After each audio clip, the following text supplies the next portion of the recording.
وہ دن وہ وقت مجھے اب تک یاد ہے جب ایک روز میرا سوتیلا بھائی آیا اور مجھ سے پوچھا، کیا تم محب خان کی بیٹی ہو؟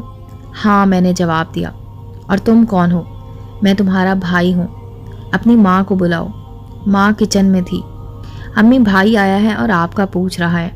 انہوں نے کچن کی کھڑکی سے صحن میں دیکھا اور کہا، اچھا جو بھی ہے، تم اس کو منہ مت لگاؤ، جاؤ تم چھوٹی بہن کا منہ دھلاؤ، میں دیکھتی ہوں اسے۔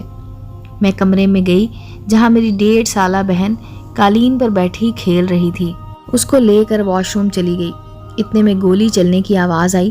بھاگ کر باہر آئی تو امی کو صحن میں پڑی چارپائی پر گرا ہوا پایا۔ ہمارا سوتیلا بھائی ان کو گولی مار کر چلا گیا تھا۔ امی اسی وقت اللہ کو پیاری ہو گئیں۔ میں رونے لگی، تبھی ساتھ والے لوگ آ گئے۔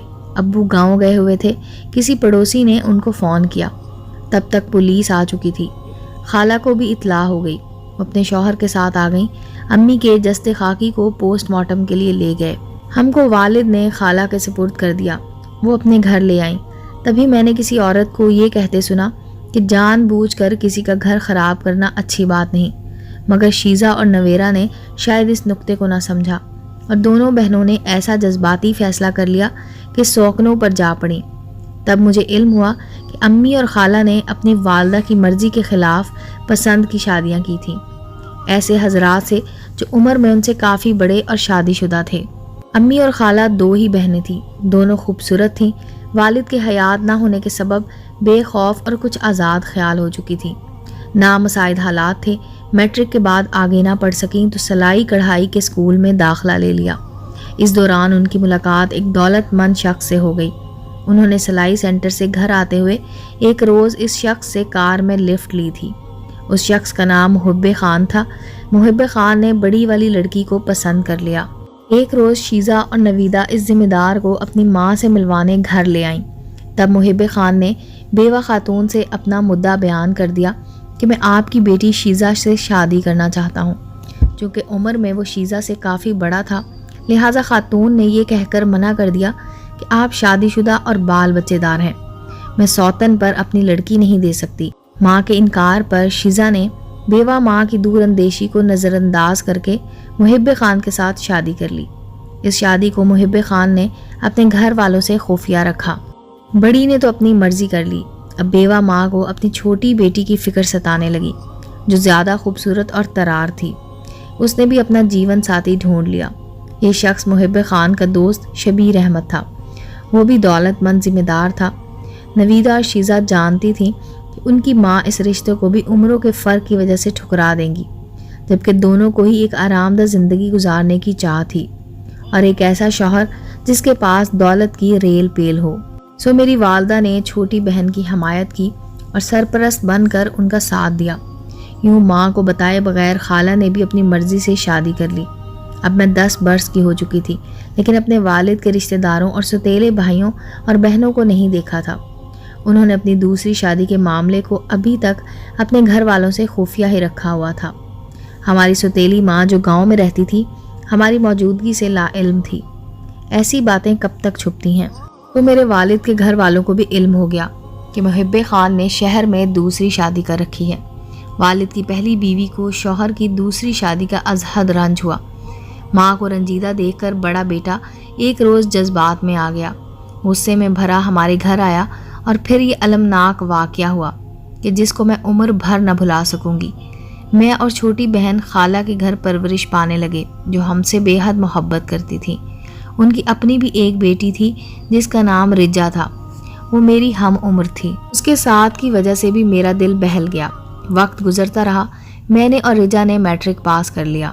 اب ہم دونوں کا خالو سے یہی اصرار تھا کہ کالج جانا ہے اور آگے پڑھنا ہے، مگر خالو نہیں چاہتے تھے ہم کالج پڑھنے جائیں۔ وہ گاؤں میں رہتے تھے جبکہ لڑکیوں کا کالج شہر میں تھا۔ خالہ کے اصرار پر بالآخر انہوں نے ہم کو شہر کے کالج جانے کی اجازت دے دی۔ والد کبھی کبھار مجھ سے ملنے شہر آتے، مگر مجھے اپنے ساتھ گاؤں نہیں لے جاتے تھے، کیونکہ وہاں سوتیلی ماں اور ان کے بچے تھے جو مجھے قبول نہ کرتے تھے۔ خالہ اور خالو ہمارے ساتھ شہر آئے اور داخلہ کروا دیا۔ ہمارا روز شہر سے گاؤں آنا دشوار تھا، لہٰذا گرلز ہاسٹل میں رہنے لگی۔ یہاں آئے ہم کو بمشکل سال گزرا تھا کہ کہ خالو کا ہارٹ اٹیک سے انتقال ہو گیا۔ خالہ کی تو دنیا ہی اجڑ گئی۔ جب ہم گھر پہنچے شام ہو چکی تھی۔ انہوں نے خالو کو ہمارے پہنچنے سے پہلے ہی دفن کر دیا تھا۔ رجا اپنے والد کا آخری دیدار بھی نہ کر سکی۔ خالو کو فوت ہوئے 20 دن ہی گزرے تھے کہ ان کی پہلی بیوی کے بیٹے ساہیوال سے آئے اور خالہ کا تمام سامان انہوں نے ٹرک پر لدوا لیا۔ خالہ کو کچھ خبر نہ تھی کہ آگے یہ لوگ ان کے ساتھ کیا کرنے والے ہیں، مگر جلد ہی معلوم ہو گیا کہ وہ اپنے باپ کی دوسری بیوی کو گھر بدر کرنے والے ہیں۔ 4 ماہ تک وہ نہ جانے کیا سوچ کر خاموش رہے، پھر ایک دن آئے اور سوتیلی ماں کو ہم سب بچوں سمیت گھر سے نکال دیا اور مکان پر تالا لگا کر چلے گئے۔ تب خالو کا ایک پرانا اور وفادار نوکر کام آیا اور وہ ہم سب کو خالو کے ایک دوست کے گھر لے آیا۔ اس نے اپنا ایک خالی مکان رہنے کو دے دیا اور گھر میں ضرورت کا سامان اور راشن وغیرہ بھی ڈلوا دیا۔ اسی نے والد کو بھی اس دربدری کی خبر کر دی۔ والد مجھے اور چھوٹی بہن کو لینے آ گئے، مگر خالہ نے ہمیں ان کے حوالے نہ کیا۔ والد سے کہا، تمہارے بیٹے نے میری بہن کی جان لی، مگر تم نے کیا کیا؟ اپنے بیٹے کو سینے سے لگا لیا۔ جان تو میری بہن کی گئی۔ جس گھر میں وہ قاتل ہے، اس گھر میں اپنی بھانجیوں کو نہ بھیجوں گی۔ خدا جانے تمہارے گھر والے ان معصوم بچیوں کے ساتھ کیسا سلوک کریں۔ کچھ سوچ کر والد نے خالہ کی بات مان لی اور ہم کو انہی کے پاس رہنے دیا۔ البتہ ہمارے خرچے کے لیے رقم بھجوانے لگے۔ اس رقم سے خالہ بھی اپنا گزارا کرنے لگی، تاہم اب وہ عیش نہ رہے تھے۔ گاڑی، نوکر، فرنیچر، ضرورت کا سامان ان کے سوتیلے لڑکے اٹھا کر لے گئے تھے۔ دوسروں نے رحم کھا کر جو دیا اسی پر تکیہ کیا۔ یوں بیچاری نے دوبارہ جینے کا سامان کیا۔ خالو کے کچھ دوست ان کے بیٹوں کے پاس گئے کہ آپ لوگ اپنے والد کی بیوی اور ان کی بچی کا خیال کریں، سوتیلی ماں کا جو حق بنتا ہے وہ بھی دیں تاکہ اس کے گزارے کی کوئی صورت نکل سکے۔ اس پر انہوں نے یہ بیان دیا کہ دوسری بیوی اور ان کی بیٹیوں کا وراثت میں کوئی حق نہیں ہے، کیونکہ اس عورت کا تو نکاح ہی ہمارے باپ کے ساتھ نہیں ہوا تھا۔ خالہ اپنے دیور کے پاس فریاد لے کر گئیں، اس نے بھی ساتھ نہ دیا اور خالہ کے بارے میں صاف کہہ دیا کہ یہ عورت میری بھابھی نہیں ہے، ورنہ کبھی تو میرا بھائی ان سے متعارف کراتا۔ ایسے بے نام اور خفیہ نکاح کو ہم نہیں مانتے۔ وہ لوگ گاؤں کے مولوی صاحب کے پاس بھی گئے، مگر وہ بھی خالو کے با اثر رشتہ داروں سے خوفزدہ ہو کر اس معاملے سے انجان ہو گیا۔ خالہ ناچار خاموش ہو بیٹھی کہ ان کی طرف سے لڑنے والا کوئی نہ تھا۔ وہ ایک تنہا اور کمزور عورت تھی، ان طاقتور لوگوں کا مقابلہ نہ کر سکتی تھی۔ میں اور رجا ان حالات سے بے نیاز کالج جانے کو بے قرار تھی کہ کسی صورت ہمارے لیے پڑھائی کا رستہ پھر سے کھلے۔ ایک دن ایک عورت جو محلے میں رہتی تھی خالہ سے ملنے آئی۔ اس نے بتایا کہ وہ شہر جا رہی ہے۔ رجا نے مجھ سے کہا کہ کیوں نہ ہم اس کے ساتھ شہر چلے جائیں اور کالج جا کر معلوم کر لیں کہ دوبارہ داخلے کی کیا صورت ہے۔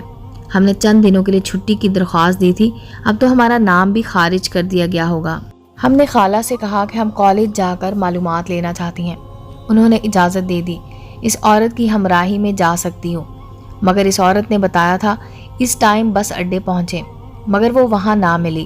ہم دونوں کالج جانے کو شہر کی بس میں سوار ہو گئے۔ جب شہر کے اڈے پر اترے ہمیں پتہ چلا کہ پرس تو کہیں گر گیا ہے۔ بس آگے جا چکی تھی۔ میں اور رجا پریشان کھڑی تھی کہ اب کالج کیسے جائیں اور پھر واپس کیوں کر لوٹیں گے، کرایہ تو ہے ہی نہیں۔ اسی سوچ میں غلطاں تھے کہ 2 لڑکے ہمارے قریب آئے اور دریافت کیا کہ آپ کہاں سے آئی ہیں اور کہاں جانا ہے۔ میں نے بتایا کہ میرا پرس بس میں گر گیا ہے اور مجھے پتہ نہیں چلا، جبکہ رقم اسی میں تھی۔ اپنے گاؤں کا بھی بتایا۔ اس نے کہا پریشان مت ہو، میں بھی اسی گاؤں کا رہنے والا ہوں، جتنی رقم چاہیے مجھ سے لے لو، بعد میں لوٹا دینا۔ اس وقت یہ لڑکا فرشتہ رحمت نظر آیا اور ہماری جان میں جان آ گئی۔ اگر آپ پسند کریں تو جہاں جانا ہے ہم آپ کو چھوڑ آتے ہیں۔ رجا بولی، ہاں یہ ٹھیک ہے۔ ہم نے تھوڑی دیر کے لیے گرلز کالج جانا ہے اور کچھ معلومات لے کر واپس اپنے گاؤں جانا ہے۔ اس پر وہ دونوں ہمارے ساتھ ہو لیے۔ کالج پہنچ کر انہوں نے کہا اگر آپ نے جلد واپس آنا ہے تو ہم یہیں ٹھہر جاتے ہیں، شاید آپ لوگوں کو ہماری ضرورت پڑ جائے۔ ٹھیک ہے، آپ کچھ دیر ٹھہریے، ہم ابھی آتی ہیں۔ ہم نے صرف کالج آفس سے معلومات لیں اور باہر آ گئیں تو ان کو سامنے کے ریسٹورنٹ کے باہر منتظر پایا۔ فوراً ہی وہ لڑکا جس نے اپنا نام مصور بتایا تھا ہماری طرف تیزی سے آیا، کہنے لگا چلیے ہم آپ کو بس اڈے پہنچا دیں اور ٹکٹ لے کر بس میں سوار کروا دیں۔ ہم کو اس کی یہ پیشکش غنیمت لگی۔ شام کے 4 بجنے والے تھے، بھوک ستانے لگی۔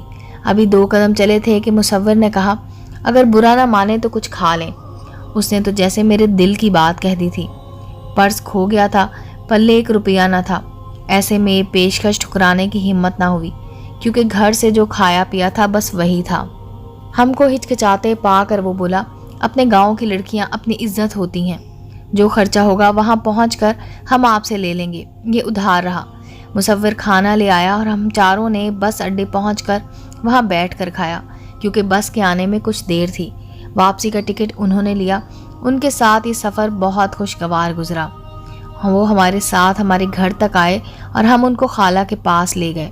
خالہ کو احوال بتایا، انہوں نے بھی ان لڑکوں کا شکریہ ادا کیا۔ کہنے لگے کہ کوئی بات نہیں، ہم آپ کے پڑوسی ہیں اور پڑوسیوں کا حق ہوتا ہے۔ ان کو کرایہ اور کھانے پر خرچ ہونے والی رقم دینے کی کوشش کی، مگر مصور نے لینے سے انکار کر دیا۔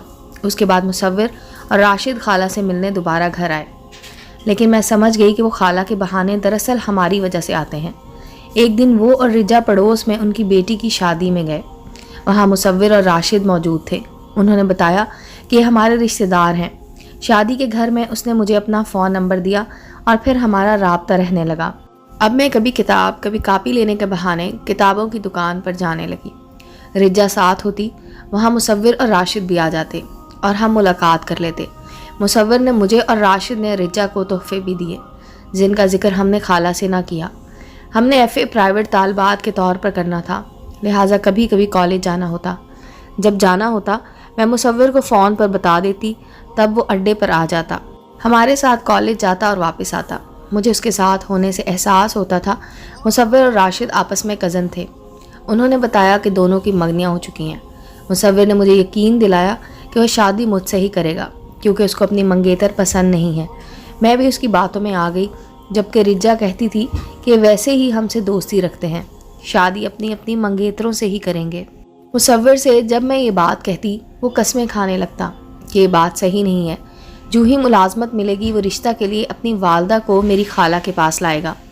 خالہ کو بھی کسی طرح سنگن ہو گئی کہ میں مصور سے شادی کے خواب دیکھ رہی ہوں۔ انہوں نے سمجھایا کہ تم ایسی سوچ کو خیال میں نہ لاؤ، یہ ممکن نہیں ہے۔ کسی بھی وقت تمہارے والد آ کر تم لوگوں کو لے جا سکتے ہیں۔ مجھ پر تمہاری ایک بڑی ذمہ داری ہے۔ اپنے ذہن کو صاف رکھو، ورنہ دل کا یہ گھاؤ عمر بھر بھرتا نہیں ہے۔ میری اور اپنی والدہ کی مثال دیکھ لو۔ ہم نادان کچی عمر کی لڑکیوں پر کب یہ نصیحتیں اثر کرتی ہیں؟ نصیحت کرنے والا ہی زہر لگتا ہے۔ ایک دن مصور نے مجھے فون کیا کہ وہ ملازمت کے سلسلے میں شہر جا رہا ہے، بہتر ہے میں اس سے مل لوں۔ اس نے مجھے کتابوں کی دکان پر آنے کا کہا۔ جب میں وہاں گئی تو کہنے لگا 3 ماہ کے لیے جا رہا ہوں، بہتر ہے کہ ہم کچھ دیر کہیں بیٹھ کر بات کر لیں۔ وہ مجھے ندی کنارے لے گیا۔ ہم وہاں درخت کی چھاؤں تلے بیٹھ کر باتیں کر رہے تھے کہ اس کے 2 کزن وہاں سے گزرے۔ یہ اس کی منگیتر کے سگے بھائی تھے۔ انہوں نے پاس آ کر اس سے کچھ سوالات کیے۔ وہ بری طرح گھبرا گیا۔ اس وقت تو وہ چلے گئے، مگر بعد میں سخت باز پرس کی۔ اس نے ان سے کہا کہ یہ راشد کی دوست ہے، میری نہیں۔